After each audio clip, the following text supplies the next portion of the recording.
Okay. তো ব্রেজ welding or bronze welding যেটাই বলি না কেন, এক্ষেত্রে ব্রোঞ্জটা বেসিক্যালি হচ্ছে একটা থার্ড মেটাল হিসেবে কাজ করে। ঠিক আছে, যে ব্রেজিং এর মধ্যে ব্রোঞ্জ থার্ড মেটাল হিসেবে কাজ করে, এজন্য এটাকে ব্রোঞ্জ ওয়েল্ডিংও বলা হয়। তো এক্ষেত্রে ওয়েল্ডিংটা হচ্ছে একই ওয়েল্ডিং এর যে ব্রেজিং এর যে ক্রাইটেরিয়া সেটা সেম থাকবে। যেমন হচ্ছে melting point of the filler metal should be less than the melting point of base metal and above 427 degrees Celsius. The filler metal is not distributed in the joint by capillary attraction. Capillary এখানে কোনো কাজ করবে না। কিভাবে welding হবে তাহলে? এক্ষেত্রে normal যে গ্যাস ওয়েল্ডিং, সেই ওয়েল্ডিং এর মতোই এই ওয়েল্ডিংটা হবে, বাট ডিফারেন্স গ্যাস ওয়েল্ডিং এর সাথে ডিফারেন্স হচ্ছে গ্যাস ওয়েল্ডিং এর ক্ষেত্রে আমাদের যে বেস মেটাল আছে, এই বেস মেটাল গুলো হচ্ছে মেল্ট হয়ে যাবে। ঠিক আছে, হিট এফেক্টেড জোন থাকবে এবং হচ্ছে বেস মেটালও মেল্ট হয়ে গিয়ে জয়েন্ট হবে। But in this case braze welding or bronze welding, filler metal melt হয়ে এই গ্রুভটা ফিল আপ করবে, বাট এক্ষেত্রে বেস মেটালের কোনো ক্ষতি হবে না, এটা জাস্ট একটা বাইন্ডার হিসেবে কাজ করবে। ঠিক আছে, বুঝতে পারছো তোমরা? এই আমার কথা শুনতে পাচ্ছ? জি স্যার। হ্যাঁ, কেউ রেসপন্স করো না দেখি। তো এটা হচ্ছে ব্রেজ ওয়েল্ডিং। তোমার হচ্ছে নর্মাল ওয়েল্ডিং এর মতোই সবকিছুই, নর্মাল গ্যাস ওয়েল্ডিং এর মতো, বাট ডিফারেন্স হচ্ছে যে এখানে বেস মেটালটা মেল্ট হবে না। ঠিক আছে, অনলি একটা থার্ড মেটাল এখানে আসার কারণে থার্ড মেটাল এবং এর মধ্যে একটা বন্ডিং তৈরি হবে, এই বন্ডিং এর কারণে বন্ডের মধ্যে একটা স্ট্রেংথ দেবে আর কি। ঠিক আছে,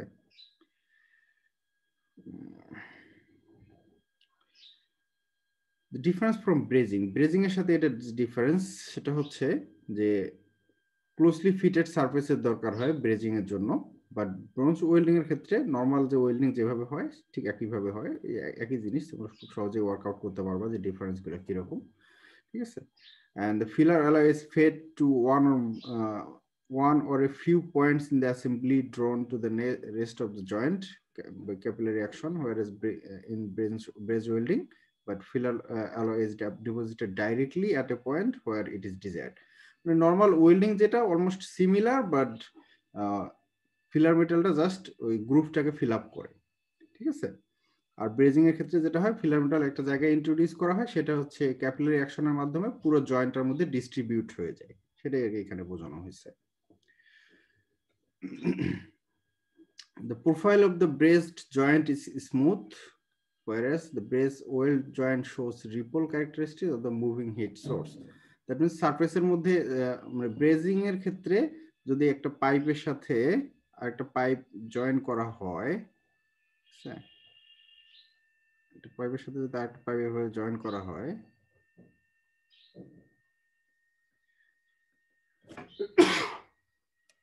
এক্ষেত্রে এখানে যে সারফেসটা পাওয়া যাবে এই ফিলার মেটালের কারণে, ঠিক আছে, এই সারফেসটা হচ্ছে স্মুথ একটা সারফেস পাওয়া যাবে। অন দ্য আদার হ্যান্ড যদি হচ্ছে ব্রেজ ওয়েল্ডিং করা হয়, তাহলে সেক্ষেত্রে ওয়েল্ডিং যে সারফেস, ঠিক আছে, ওয়েল্ডিং করার পর এখানে যে সারফেসটা তৈরি হয় এটা হচ্ছে এরকম রিপল তৈরি হয়, বোঝা যায় যে এটা হচ্ছে ওয়েল্ডিং করা হচ্ছে, বাট এক্ষেত্রে এটা বাইন্ডার হিসেবে খুব স্মুথ একটা সারফেস পাওয়া যায়, সেটা এখানে বলা হচ্ছে। And the braze welding is a process which is intermediate between true welding and true brazing. True ব্রেজিং এবং ট্রু ওয়েল্ডিং এর মাঝামাঝি একটা অবস্থা হচ্ছে এই ব্রেজ ওয়েল্ডিং অর ব্রোঞ্জ ওয়েল্ডিং। ওকে, কার কোনো কোশ্চেন আছে? এটা এটুকুই। স্যার এটাকে ব্রোঞ্জ ওয়েল্ডিং বলছে কেন? ব্রেজ বা ব্রোঞ্জ? এটা আগে এক সময় ব্রোঞ্জ ওয়েল্ডিং বলা হতো, কারণ থার্ড মেটাল যেটা ইউজ করা হয় ফিলার মেটাল, এই ফিলার মেটালটা হচ্ছে ব্রোঞ্জ দিয়ে তৈরি। মোস্ট অফ দ্য কেসেস ব্রোঞ্জটাকে ইউজ করা হয় ফিলার মেটাল হিসেবে। স্যার এই ক্ষেত্রে বন্ডিংটা তো খুব শক্তিশালী হওয়ার কথা না নাকি? না, অবশ্যই না, যতক্ষণ পর্যন্ত না বেস মেটালের সাথে মেল্ট হয়ে প্রপার জয়েন্ট তৈরি করবে না, ততক্ষণ পর্যন্ত এটা স্ট্রং না। বাট স্যার ব্রোঞ্জ ইউজ না করলেও কি এটাকে আমরা ব্রেঞ্জ ওয়েল্ডিং বলতে পারবো? হ্যাঁ, অবশ্যই আমরা ব্রেঞ্জ ওয়েল্ডিং বলতে পারবো।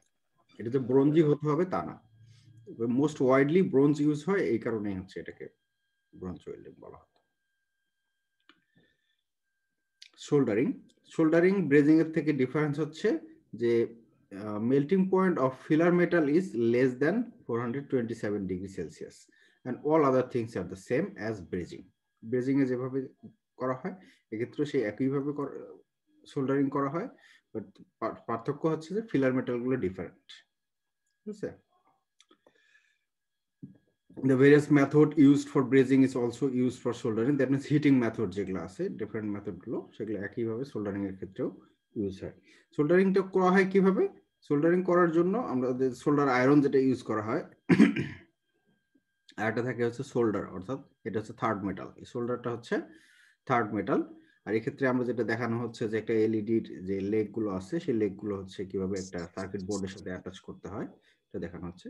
এক্ষেত্রে অ্যাকচুয়াল ফাংশনটা যেটা সেটা হচ্ছে যে এই তোমার হচ্ছে এই সোল্ডারিং আয়রন দিয়ে বেসিক্যালি এখানে যে কপারের প্যাড আছে, কপারের প্যাড এবং হচ্ছে এখানে যে লেগ আছে এলইডি লেগ, এই রিজিয়নটাকে হিট আপ করা হয় এন্ড সোল্ডার অটোমেটিক্যালি মেল্ট হয়ে গিয়ে এই হিটের কারণে অটোমেটিক্যালি মেল্ট হয়ে গিয়ে সোল্ডার করে কি এই পুরো রিজিয়নটা, এখানে যে পুরো রিজিয়নটা আছে এই রিজিয়নটাকে ফিল আপ করে দেয়।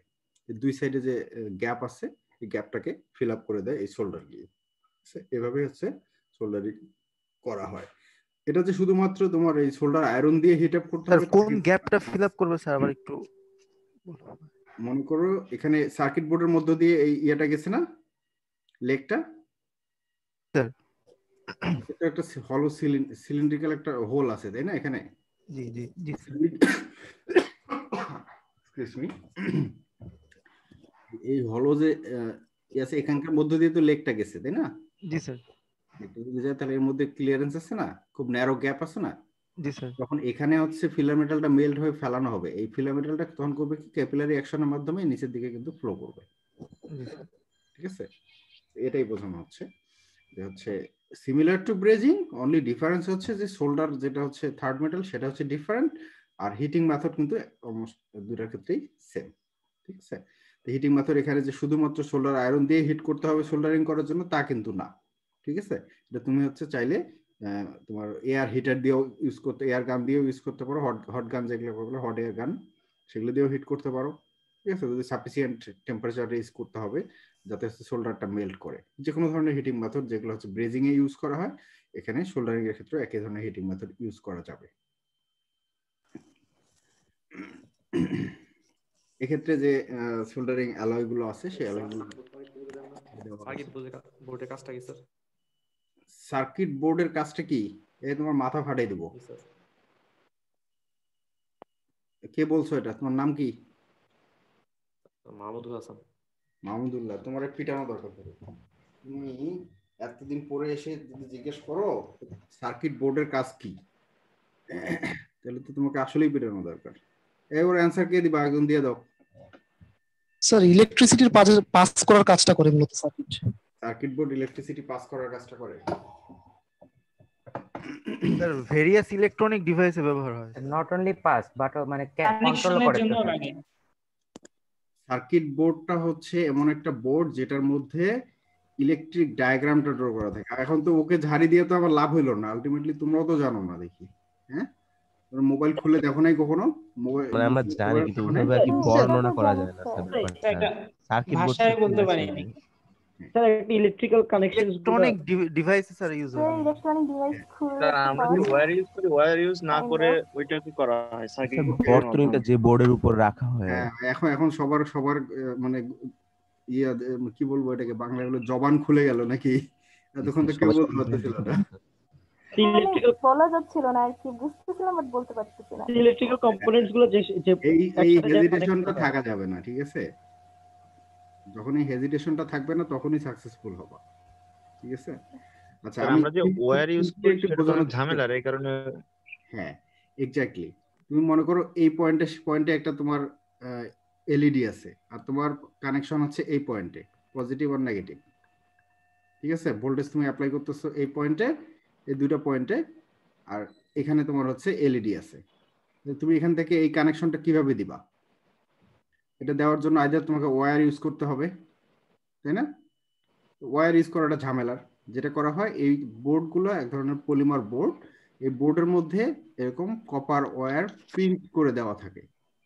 ঠিক আছে, যাতে এখানে পজিটিভ নেগেটিভ টার্মিনাল পজিটিভ টার্মিনালে কানেক্ট করে দিলে এখানে যদি তুমি এলইডি দাও, ঠিক আছে, সেই এলইডির পজিটিভ লেগটা এখানে দিতে হবে, নেগেটিভ লেগটা এখানে দিতে হবে, ঠিক আছে, তাহলে তখন সেটা জ্বলবে। সেক্ষেত্রে এই ওয়্যারের যে ঝামেলা সেটা অ্যাভয়েড করার জন্য একটা বোর্ডের মধ্যে পুরো সার্কিট ডায়াগ্রামটা কোন দিক দিয়ে ইলেকট্রন ফ্লো হবে, কোনটা পজিটিভ টার্মিনাল, কোনটা নেগেটিভ টার্মিনাল, কোনটা কানেকশন কোথায় যাবে, সবকিছু হচ্ছে এখানে প্রিন্ট করা থাকে ওইরকম, ঠিক আছে, কপার দিয়ে প্রিন্ট করা থাকে। এগুলাকে অনেক সময় বলা হয় পিসিবি, ঠিক আছে, printed circuit printed circuit board বলে।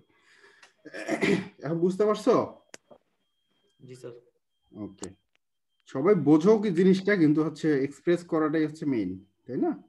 স্যার সোল্ডারিং কি স্যার মূলত স্যার ওই যে টেলিভিশন ঠিক করে যে স্যার দোকানগুলোতে মানে হ্যাঁ, ওরা সোল্ডারিং করে, ওরা জয়েন করার জন্য সার্কিট বোর্ডের মধ্যে বিভিন্ন ধরনের আইসি কিংবা যে তোমার রেজিস্ট্যান্স, ডায়োড, ট্রানজিস্টর, এগুলো হচ্ছে অ্যাড করার, জয়েন করার জন্য অনলি হচ্ছে সোল্ডারিং ইউজ করা হয়। স্যার সোল্ডারিংটা কি জাস্ট শুধু ইলেকট্রনিক কম্পোনেন্টস গুলা মানে জয়েন করার জন্য ইউজ হয়, আর অন্য কোনো পারপাসে ইউজ হবে না?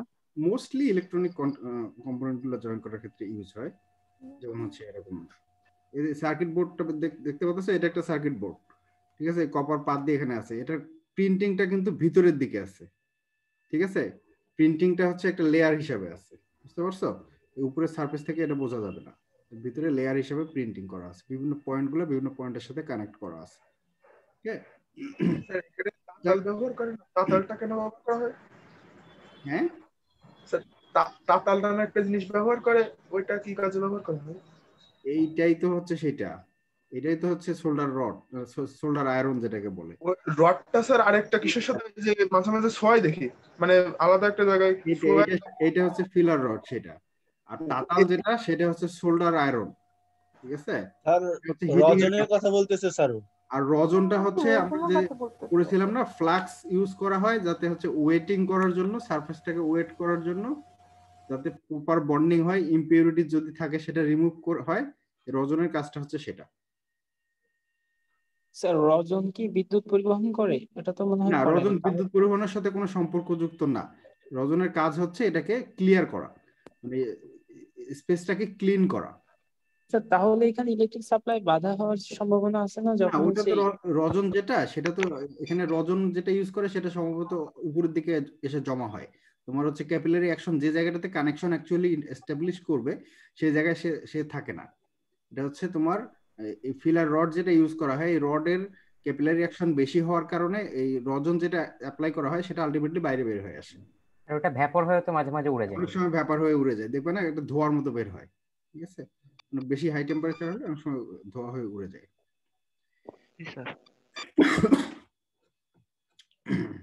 আচ্ছা, ওয়েল্ডিং ডিফেক্টস কি কি ধরনের ডিফেক্ট হতে পারে? মেইনলি দুইটা ক্যাটাগরিতে আমরা ভাগ করতে পারি।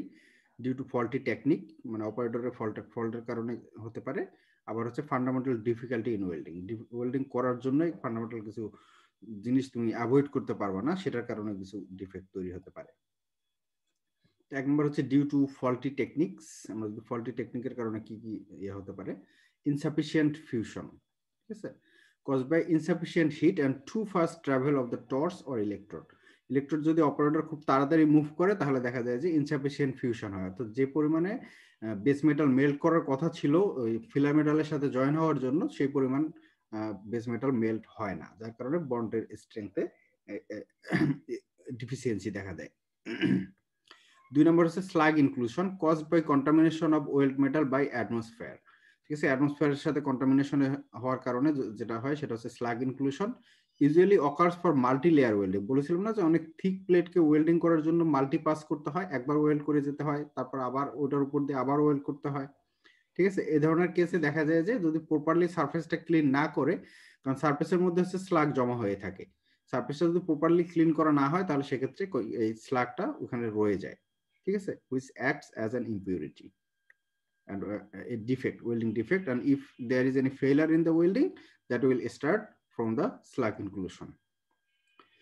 And third হচ্ছে inadequate penetration, it occurs when root face has not reached fusion temperature, অর্থাৎ একটা ওয়েল্ডিং এর আমরা জানি রুট কোথায়,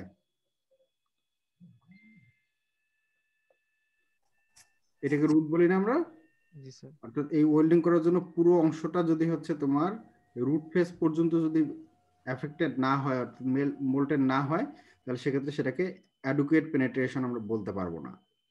ঠিক আছে, ইনঅ্যাডুকুয়েট পেনিট্রেশন হয় কারণ হচ্ছে অপারেটরের ফল্টের কারণে। অপারেটর যদি হচ্ছে টু ফাস্ট ট্রাভেল করে, যতক্ষণ ধরে রাখার কথা ততক্ষণ যদি ধরে না রাখে, তাহলে সেক্ষেত্রে এর প্রপারলি পুরো অংশটা হচ্ছে মেল্ট হয়ে যাবে না। ঠিক আছে, প্লাস আরেকটা কারণ হতে পারে, সেটা হচ্ছে ইমপ্রপার এজ প্রিপারেশন। কারণ এজ প্রিপারেশন তুমি হচ্ছে যদি বেশি থিক মেটালের এরকম হচ্ছে প্যারালাল এজ রেখে দাও, তাহলে সেক্ষেত্রে কিন্তু এই নিচ পর্যন্ত রিচ করাটা ডিফিকাল্ট হয়ে যাবে। ঠিক আছে, সেক্ষেত্রে তুমি হয়তো ভি করে দিতে পারো, ভি করে দিয়ে তারপর তুমি হচ্ছে ওয়েল্ডিং করলে খুব সহজেই তুমি নিচ পর্যন্ত রিচ করতে পারবা। ঠিক আছে, তো এরকম যদি অপারেটর সেটা বুঝতে না পারে যে এই থিকনেসের জন্য আমাকে এই ধরনের এজ প্রিপারেশন করতে হবে, তাহলে সেক্ষেত্রে ওয়েল্ডিং এর ক্ষেত্রে প্রপার পেনিট্রেশন অবটেইন করা সম্ভব না। প্লাস আরেকটা জিনিস আছে, সেটা হচ্ছে যে using wrong diameter of the welding rod or electrode. সম্ভব যদি ওই ইলেকট্রোডের ডায়ামিটার বেশি হয়, ঠিক আছে, তাহলে সেক্ষেত্রে এই ধরনের কেসেও যদি এজ প্রিপারেশনটা খারাপও হয়, তাও সেক্ষেত্রে কিন্তু অবটেইন করা সম্ভব। সো যদি স্মল ডায়ামিটার হয় তাহলে হিট জেনারেশনও কম হবে, প্লাস হচ্ছে ফিলিংও কম হবে। ঠিক আছে, আবার ইয়ার কারণে তোমার হচ্ছে যদি লার্জার ডায়ামিটার হচ্ছে ইলেকট্রোড ইউজ করা হয়, তাহলে হচ্ছে হিট জেনারেশনও বেশি হবে, প্লাস হচ্ছে তোমার ফিলার মেটালের পরিমাণও বেশি থাকবে, যার কারণে এই পেনিট্রেশনটা অবটেইন করা খুব ইজি হয়ে যাবে। এরপর হচ্ছে over penetration, melting or burning of base metal. যে এমন ভাবে এত লম্বা সময় ধরে ওয়েল্ডিং করছে, এত স্লোলি ওয়েল্ডিং করছে যে দেখা গেছে বেস মেটালের নিচের দিক পর্যন্ত পুরো অংশটা বার্ন হয়ে গেছে। ঠিক আছে, মোল্টেন মেটাল দিয়ে বের হয়ে গিয়ে জয়েন হওয়ার পরিবর্তে সেখানে আছে ডিফেক্ট অর্থাৎ পোরোজিটি তৈরি হয়ে গেছে। ঠিক আছে, তো এই জিনিসগুলো হতে পারে ওভার পেনিট্রেশন। এগুলো হচ্ছে তোমার মোস্টলি হচ্ছে অপারেটরের ইনএফিসিয়েন্সি বা হচ্ছে যে অপারেটরের ল্যাক অফ নলেজের কারণে এই ধরনের ফল্ট দেখা দিতে পারে।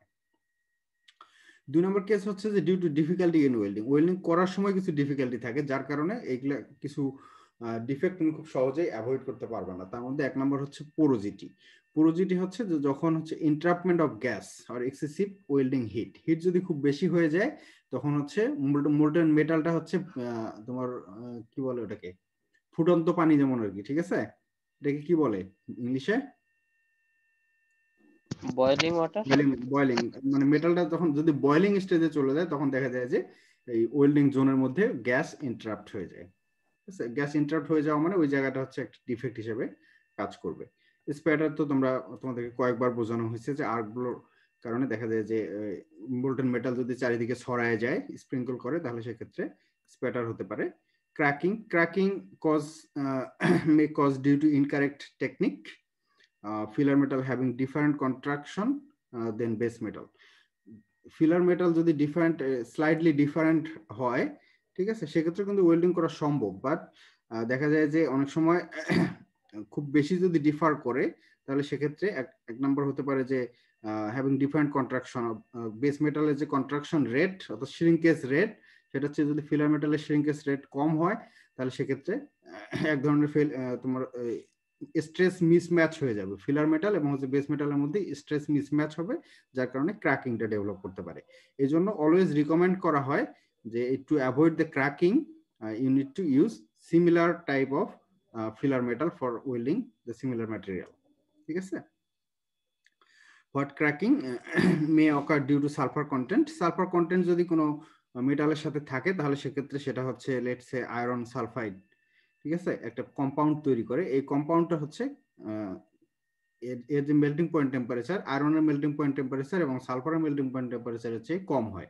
ঠিক আছে, যার কারণে এই কম্বাইন্ড যখন হয়ে যায়, তখন তার প্রপার্টি চেঞ্জ হয়ে যায়। ঠিক আছে, এটা কম হওয়ার কারণে দেখা যায় যে ওই জায়গাটা একটা উইকনেস হিসেবে কাজ করে ম্যাটেরিয়ালের। ঠিক আছে, এই জন্য সালফার কন্টেন্ট সবসময় অ্যাভয়েড করতে হয় মেটালের ক্ষেত্রে। Cold cracking, several factors for low alloy steel. Volume change due to metallurgical change, that means হচ্ছে কন্ট্রাকশন যেটা হচ্ছে, কন্ট্রাকশনের কারণে। কুলিং রেট তোমার হচ্ছে যদি স্লাগ উপরে ফর্ম করে, তাহলে কুলিং রেট একরকম হবে। স্লাগের লেয়ার যদি বেশি হয়, তাহলে কুলিং রেট একরকম হবে। লেয়ার কম হয়, তাহলে কুলিং রেট একরকম হবে। ঠিক আছে, কুলিং রেটের উপর ডিপেন্ড করে অনেক সময় যদি ক্র্যাক ডেভেলপ করতে পারে।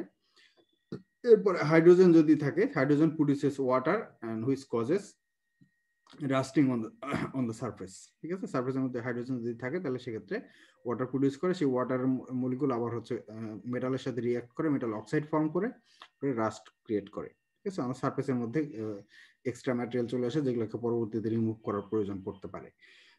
প্লাস একই সাথে যখন হচ্ছে এই রাস্টিংটা হয় তখন সেক্ষেত্রে ক্র্যাকটা আরো মানে ইনিশিয়েট হওয়াটা অনেক তোমার হচ্ছে ক্যাটালিস্ট হিসেবে কাজ করে আর কি, ঠিক আছে। ক্র্যাকটাকে আরো ইনিশিয়েট করে দেয়।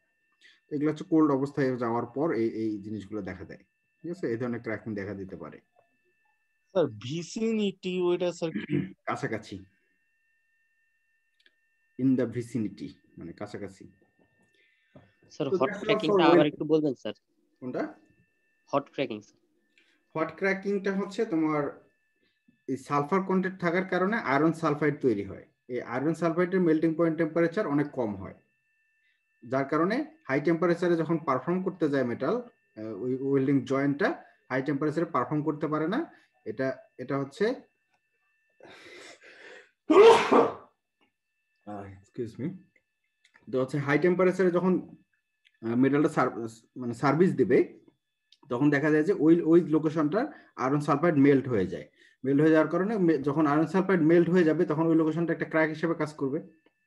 ফর এক্সাম্পল এরকম একটা আয়রন আছে, এখানে তোমার আয়রন সালফাইড তৈরি হয়েছে, তো এটা যখন হচ্ছে মনে করো 500 ডিগ্রি সেলসিয়াস টেম্পারেচারে এটাকে সার্ভিস দিতে হচ্ছে, ঠিক আছে। তো 500 ডিগ্রি সেলসিয়াস টেম্পারেচার, কিন্তু এই আয়রন সালফাইডের যে মেল্টিং পয়েন্ট টেম্পারেচার সেটা হচ্ছে 400 ডিগ্রি সেলসিয়াস। তাহলে এই অংশটুকু একটা কি হিসেবে কাজ করবে? ক্র্যাক হিসেবে কাজ করবে না। এই দিকের মেটালের কিছুই হবে না, বাট এই অংশটুকু লিকুইড হয়ে গেছে। আর লিকুইড হয়ে যাওয়া মানে কি, তার স্ট্রেংথ অনেক কমে গেছে না, অলমোস্ট জিরো, যার কারণে এটাকে বলা হয় হট ক্র্যাকিং, ঠিক আছে। হাই টেম্পারেচারে যখন সার্ভিস দেয় তখন এটাকে ক্র্যাক হিসেবে ট্রিট হয়।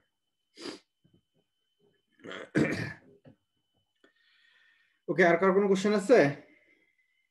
স্যার আমরা তো এতদিন ওয়েল্ডিং নিয়ে করলাম, তো এখানে স্যার ব্রেজিং আর সোল্ডারিং এটারে কি ওয়েল্ডিং এর মধ্যে রাখা যাবে নাকি ওটা পুরোটাই আলাদা?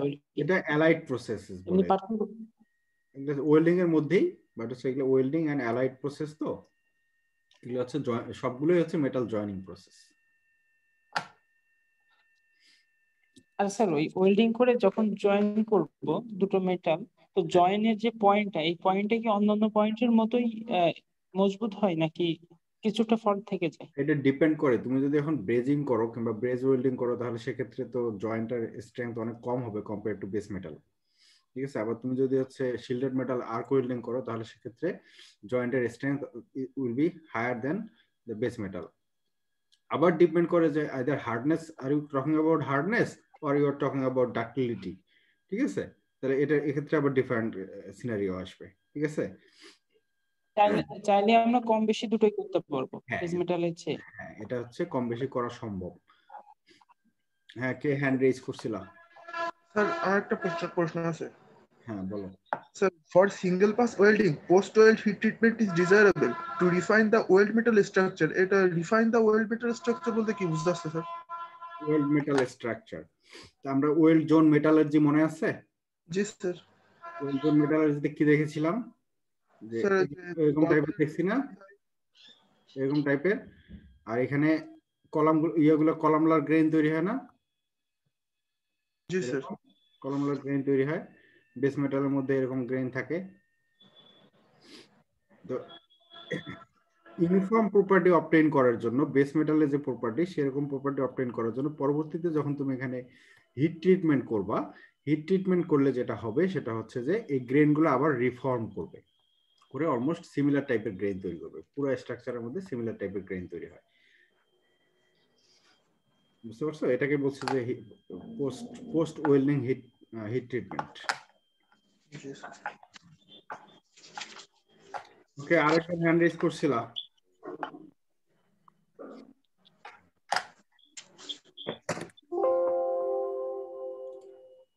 স্যার আরেকটা কোশ্চেন আছে স্যার।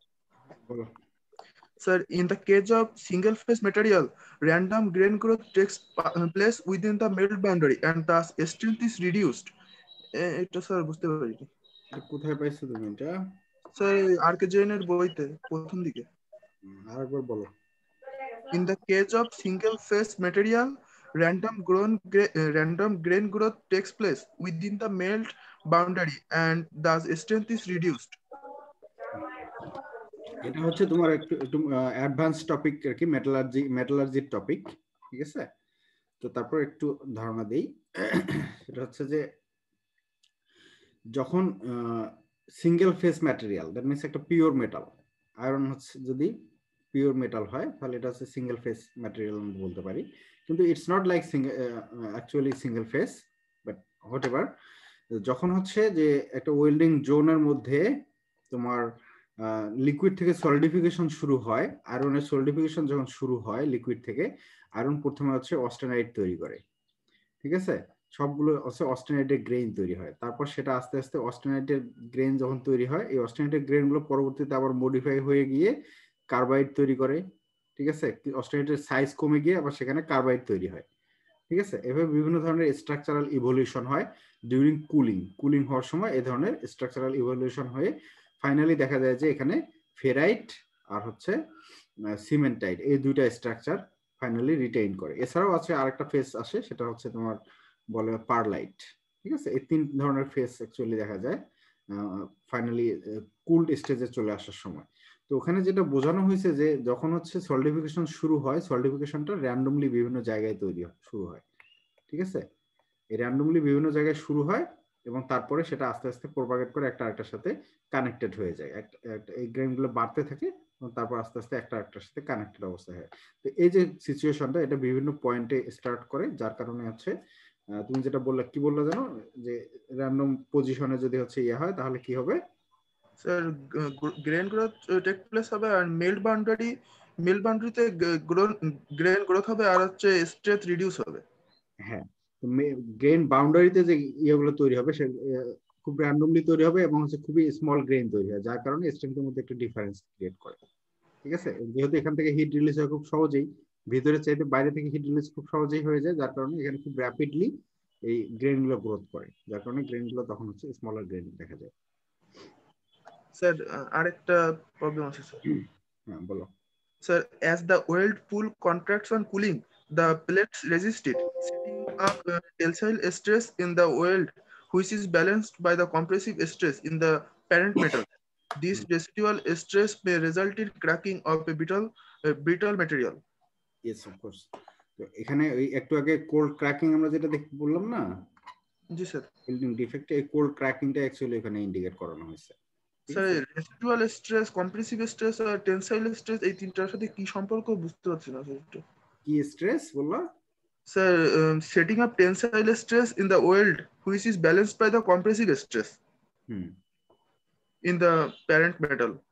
এইটা বুঝতে পারিনি স্যার। না, তোমার হচ্ছে যে ওয়েল্ডিং জোনটাতে কম্প্রেসিভ স্ট্রেস তৈরি হয় এবং যার কারণে যে বাউন্ডারি থাকে, তোমার জয়েন্ট যেটা থাকে, যে জয়েন্টের মধ্যে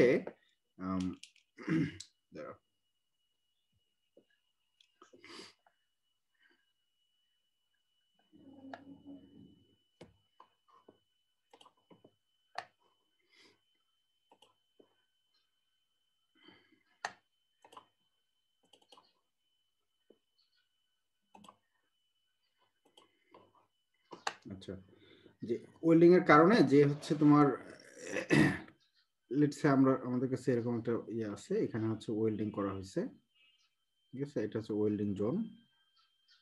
তো এই ওয়েল্ডিং জোনের মধ্যে যে যখন কুল হয়ে যায়, এই মেটাল তো কোনো এফেক্টেড, এদিকে তো হিট এফেক্টেড হচ্ছে না, হিট এফেক্টেড জোন তো খুবই স্মল এখানে, তাই না? যখন হচ্ছে মেটালটা এখানে কুল হয় তখন হচ্ছে এখানে যে কুল হওয়ার কারণে এটার মধ্যে কম্প্রেসিভ স্ট্রেস তৈরি হয়, অর্থাৎ শ্রিঙ্কেজ তৈরি হয়, ঠিক আছে? এই শ্রিঙ্কেজটা করে কি, যখন মেটাল শ্রিঙ্কেজ হয়, এখানে তো পার্মানেন্ট জয়েন্ট তৈরি করছে, ঠিক আছে? এই ইন্টারফেসের মধ্যে একটা এই ম্যাটেরিয়াল এদিকে টানার চেষ্টা করে আর এই ওয়েল্ডিং কন্ট্রাকশনের কারণে এটা অপোজিট দিকে নেওয়ার চেষ্টা করে, ঠিক আছে? এখানে একটা টেনশনাল স্ট্রেস ডেভেলপ করে। বুঝতে পারছো? জি স্যার। ওকে, আমরা তাহলে হচ্ছে নেক্সট প্রেজেন্টেশনে চলে যাই। আমাদের হচ্ছে নতুন টপিক। তাহলে কি এখন কোল্ড ওয়ার্কিং প্রসেস এগুলো করব? হ্যাঁ, এখন হচ্ছে আমরা মেটাল ফর্মিং প্রসেসের মধ্যে চলে যাব। ওকে স্যার ওয়েল্ডিং শেষ? তোমাকে খুব খুশি মনে হচ্ছে? স্যার অবাক অবাক হচ্ছো? হ্যাঁ, অবাক হয়ে গেছি। হ্যাঁ, ওয়েল্ডিং শেষ অবশেষে। মেটাল ফর্মিং প্রসেস শেষ শেষ করতে বলে কয়টা ক্লাস কিছু নাই, লাগবে? ওয়েল্ডিং যদি পড়ানো যায় আরো এরকম 4-5টা সেমিস্টারও পড়ানো যাবে, ঠিক আছে? It's a huge topic. Sir আমাদের এই ফর্মিং প্রসেস শেষ করতে কয়টা ক্লাস লাগবে? এটা ডিপেন্ড করবে তোমাদের উপর, তোমরা কত তাড়াতাড়ি নিতে পারতেছো, তাই না? এটা নিয়ে আসলে ফিক্সড করে দেওয়া আসলে ঠিক না যে 2টা ক্লাস লাগবে কিংবা 3টা ক্লাস লাগবে, যতক্ষণ লাগে আর কি চালিয়ে দিই। আমাদের তো এখনো কোনো মেটাল ফর্মিং প্রসেসটা একটু ছোট না, মানে নতুন? হ্যাঁ, এটা ছোট, এটা হচ্ছে আমাদের সিলেবাসের মধ্যে ছোট, but it's not actually that small, ঠিক আছে? সব এগুলো জাস্ট তোমাদের আন্ডারগ্রেডে যেটা পড়ানো হয় বেসিক্যালি সবগুলো ব্রড ফিল্ড যেগুলো আছে সেই ফিল্ডগুলো সম্পর্কে কিছু কিছু ধারণা দিয়ে যাওয়া হয় শুধু, ঠিক আছে? বাট ডিপে যদি তুমি ঢুকতে চাও তাহলে তুমি শুধু মেটাল ফর্মিং প্রসেসই যদি 4 বছর ধরে পড়ো তাও শেষ হবে না।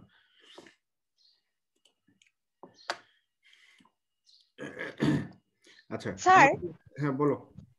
স্যার মানে হচ্ছে ওই আমরা কম কষ্ট করে কিভাবে ওয়েল্ডিংটা মানে ভালো করে পড়তে পারি যাতে পরীক্ষায় লিখতে পারি, একটু বলবেন? শোনো, এইটা কম কষ্ট করে বেনিফিট পাওয়ার চিন্তা ভাবনা বাদ দিবা, ফার্স্ট কথা। আর সেকেন্ড কথা হচ্ছে এক একজনের লার্নিং স্টাইলটা হচ্ছে এক এক রকম, ঠিক আছে? আমার ক্ষেত্রে যেটা কাজ করেছে সেটা হচ্ছে আমার লার্নিং স্টাইল যেটা ছিল, আমি হচ্ছে প্রতিটা কোশ্চেনের অ্যান্সার লিখতাম, ঠিক আছে? আমি ক্লাসে যেগুলো পড়ানো হতো সবগুলো হাতে লিখতাম, ঠিক আছে? তার কারণে আমার খুব সহজেই মনে থাকতো জিনিসগুলো। তো এটা আমার ক্ষেত্রে হয়তো কাজ করছে, বাট সবার ক্ষেত্রে যে এটা কাজ করবে এটা কিন্তু কোনো গ্যারান্টি নাই। হ্যাঁ হ্যাঁ, তো যার যেভাবে আজকে সুবিধা হয় সেভাবে ইয়ে করা উচিত। শুধু আমি আমার এক্সপেরিয়েন্সটা বলতে পারি যে আমি যেটা করতাম, আমি হচ্ছে নোট করতাম, বই দেখে পড়ে। স্লাইডটা একটু গুগল ক্লাসরুমে আপলোড দিয়ে দিন স্যার, স্লাইডটা নেই হ্যাঁ, তো? স্লাইডগুলো দিয়ে দিব। ওয়েল্ডিং এটা তো দিয়ে দিছি অলরেডি। স্যার এই যে ফর্মিং একটা, হ্যাঁ আগেরটা দিছিলাম। জি স্যার, না না স্যার এইটার কথা বলতেছি, এখন যেটা আপনি অন করে রাখছেন। লাস্ট যেটা এখন যেটা মেটাল ফর্মিংটা। জি স্যার এইটা। আচ্ছা, এটা দিব, অবশ্যই দিব। ওকে, মেটাল ফর্মিং প্রসেস। আমরা সবাই মেটাল ফর্মিং প্রসেস দেখেছি কোথায়? কামারের দোকানে, তাই না? কি মনে হয়, দেখো নাই কামারের দোকান? জি স্যার। হ্যাঁ, কামারের দোকানে আমরা মেটাল ফর্মিং প্রসেস দেখেছি। তো সেই মেটাল ফর্মিং প্রসেস নিয়ে আমরা আলোচনা করব, আরো ডিফারেন্ট কি ধরনের মেটাল ফর্মিং প্রসেস আছে সেটা নিয়ে আমরা আলোচনা করব।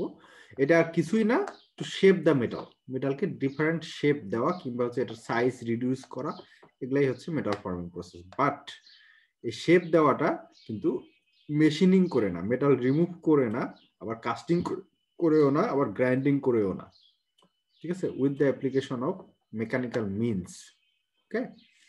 আইদার প্রেসারাইজ করা অথবা কাট করা, ঠিক আছে? এটার মাধ্যমে আমরা মেটাল ফর্মিং করতে পারি।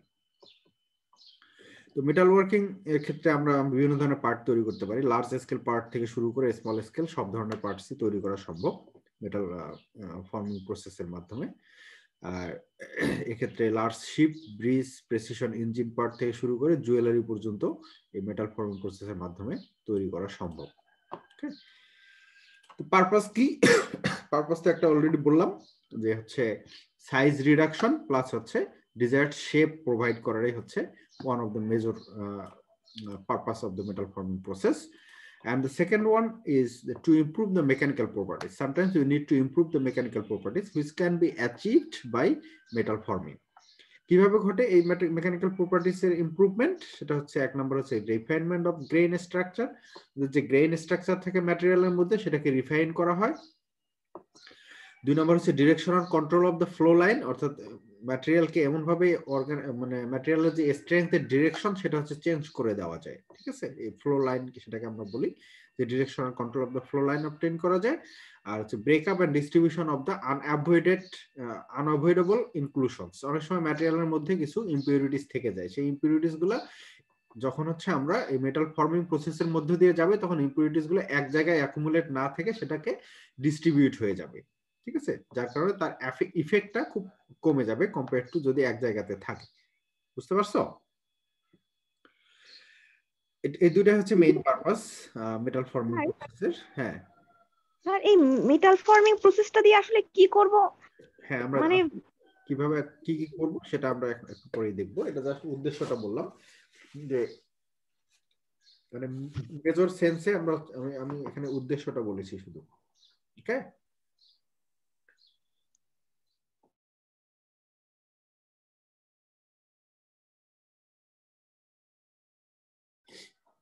আচ্ছা এই শুনতে পাচ্ছো তোমরা? জি স্যার। জি স্যার। ওকে, তো আমরা যদি ক্লাসিফিকেশন দেখি, দুইটা টাইপ আছে, একটা হচ্ছে হট ওয়ার্কিং আর একটা হচ্ছে কোল্ড ওয়ার্কিং। হট ওয়ার্কিংটা হচ্ছে ওয়ার্কিং অ্যাবভ রিক্রিস্টালাইজেশন টেম্পারেচার। এই যে ফর্মিং আমরা করব, ম্যাটেরিয়ালের সাইজ রিডিউস করব কিংবা নির্দিষ্ট শেপ দিব, তো এই জিনিসগুলো হচ্ছে যদি আমরা ম্যাটেরিয়ালটাকে ইনিশিয়াল যে ম্যাটেরিয়াল আমাদের কাছে থাকবে সেটাকে যদি হিট আপ করে রিক্রিস্টালাইজেশন টেম্পারেচারের উপরে নিয়ে যাই, তারপরে যদি আমরা কাজ করি তাহলে সেটাকে আমরা হট ওয়ার্কিং বলি। আর যদি হচ্ছে রুম টেম্পারেচারের মধ্যে যদি আমরা কাজ করি তাহলে সেটাকে আমরা বলি কোল্ড ওয়ার্কিং। কামাররা যেমন হচ্ছে মেটালের টেম্পারেচার রেজ করে রেড স্টেটে নিয়ে যাওয়ার পর যখন ওয়ার্কিং করে সেটাকে বলা হচ্ছে হট ওয়ার্কিং। আর কোল্ড ওয়ার্কিং কোথায় পাবা? ছোটবেলায় দেখতাম যে বালতি রিপেয়ার করতে আসতো, ঠিক আছে, দেখা যেত যে বালতির মধ্যে একটা লেডের ইয়ে দিয়ে, মানে অর্থাৎ রুম টেম্পারেচারে মেটালের মধ্যে বাড়ি দিয়ে যদি জয়েন করা হয় তাহলে সেটাকে কোল্ড ওয়ার্কিং এর মধ্যে পড়বে, ঠিক আছে। আর what is recrystallization temperature? Recrystallization temperature হচ্ছে যে টেম্পারেচারে ম্যাটেরিয়াল অ্যাকচুয়ালি প্লাস্টিক স্টেটে চলে যায়, ঠিক আছে। তা যখন বাড়ি দিলে মেটালের টং টং শব্দ করে না, ঠিক আছে, টুংটাং শব্দ না করে, তখন হচ্ছে অনেকটা চাপা শব্দ তৈরি হয়, ঠিক আছে। তো এটাকে বলা হয় প্লাস্টিক স্টেটে চলে গেলে সাধারণত এই ধরনের শব্দ হয় না, তখন হচ্ছে চাপা শব্দ হয়, অর্থাৎ ম্যাটেরিয়ালটা ডিফর্ম হয় খুব সহজেই। এই স্টেটে নিয়ে যাওয়ার পর যদি আমরা হচ্ছে ট্রিটমেন্ট করি সেটাকে বলবো হট ওয়ার্কিং। আর যদি রুম টেম্পারেচারে করি তাহলে সেটাকে আমরা বলবো cold working. And the major difference হচ্ছে যে residual stresses are produced in cold working but not in the hot working. Hot working এর ক্ষেত্রে রেসিডুয়াল স্ট্রেস প্রডিউস হয় না, কারণ হচ্ছে আমরা যে ফোর্স অ্যাপ্লাই করতেছি, ফোর্স অ্যাপ্লাই এর ফলে ম্যাটেরিয়াল ডিফর্ম হচ্ছে, বাট হাই টেম্পারেচারে থাকার কারণে গ্রেইন গুলা রিফাইন হয়ে যাচ্ছে সাথে সাথেই। কিন্তু কোল্ড ওয়ার্কিং এর ক্ষেত্রে যেটা হয় যে ম্যাটেরিয়ালকে যখন আমরা ফোর্স করি তখন হচ্ছে ম্যাটেরিয়াল ডিফর্ম হয়ে যায়, বাট গ্রেইন গুলা মানে রিপোজিশন হওয়ার সুযোগ থাকে না, ঠিক আছে, কারণ টেম্পারেচার লো থাকার কারণে তারা হচ্ছে স্ট্রং অবস্থায় থাকে, যার কারণে কোনো দিকে স্ট্রেস বেশি থাকে কোনো দিকে স্ট্রেস কম থাকে। তো এই স্ট্রেস মিসম্যাচের কারণেই বেসিক্যালি রেসিডুয়াল স্ট্রেসটা ডেভেলপ করে। ওকে, কারো কোনো কোশ্চেন আছে এখানে? এটা একটু আবার বলেন স্যার। রেসিডুয়াল স্ট্রেসটা আচ্ছা, তো রেসিডুয়াল স্ট্রেস হচ্ছে যে ম্যাটেরিয়াল তোমার যদি রিক্রিস্টালাইজেশন টেম্পারেচারের উপরে মেটালকে হিট করার পর আমি যদি সেটাকে হাতুড়ি দিয়ে বাড়ি দেই, সেটা ডিফর্ম হবে, বাট ডিফর্ম হওয়ার পরেও হাই টেম্পারেচারে থাকার কারণে ইলেকট্রনের মুভমেন্ট বেশি থাকে, যার কারণে ক্রিস্টালগুলো যে ক্রিস্টাল স্ট্রাকচার যেটা তৈরি হয় সেই স্ট্রাকচারটা রিফর্ম করার সুযোগ থাকে, ঠিক আছে। বাট কোল্ড ওয়ার্কিং এর ক্ষেত্রে যদি একবার ডিফর্ম হয়ে যায় তাহলে সেটাকে আবার হচ্ছে তুমি আগের মানে অ্যাটম কিংবা হচ্ছে মলিকুলার স্টেজে কিংবা ক্রিস্টাল স্টেজে ক্রিস্টালগুলো রিফর্ম হওয়ার সুযোগ পায় না।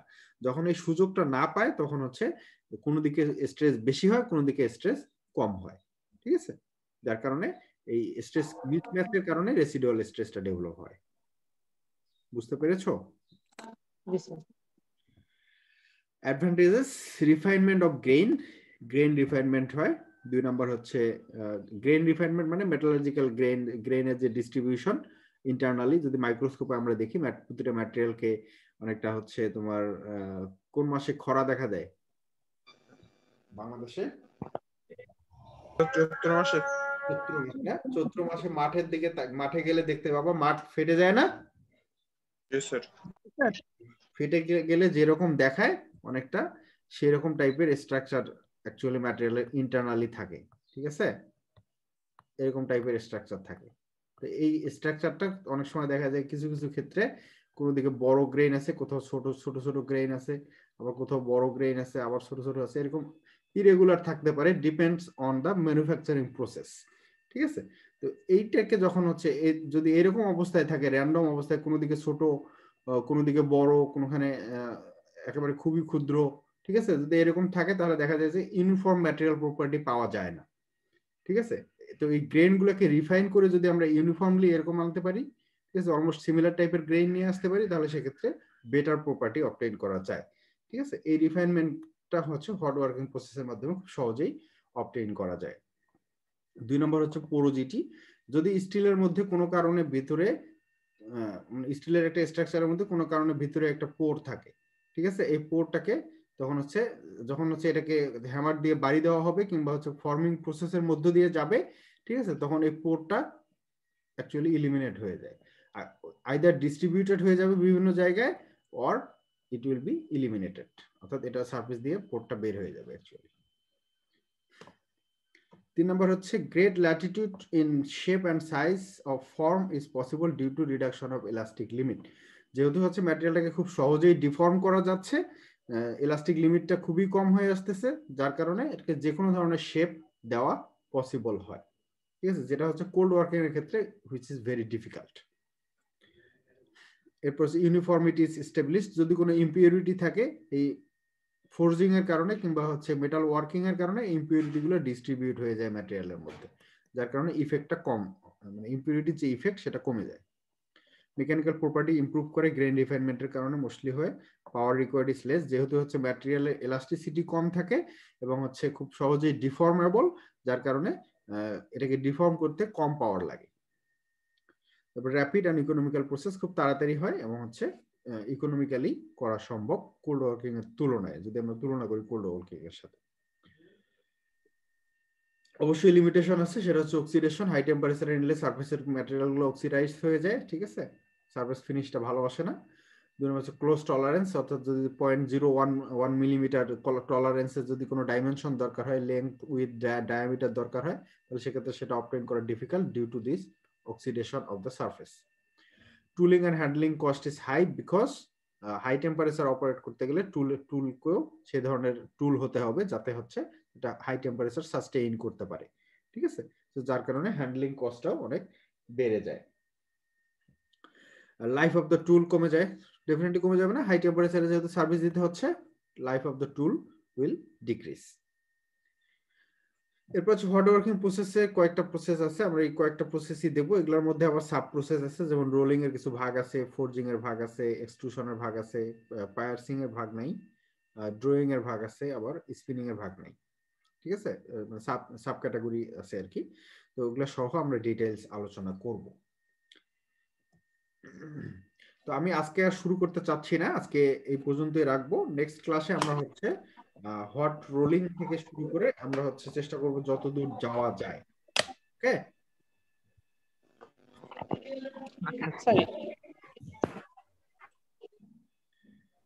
হ্যাঁ কিছু বলতেছিলা কেউ? বলছিলাম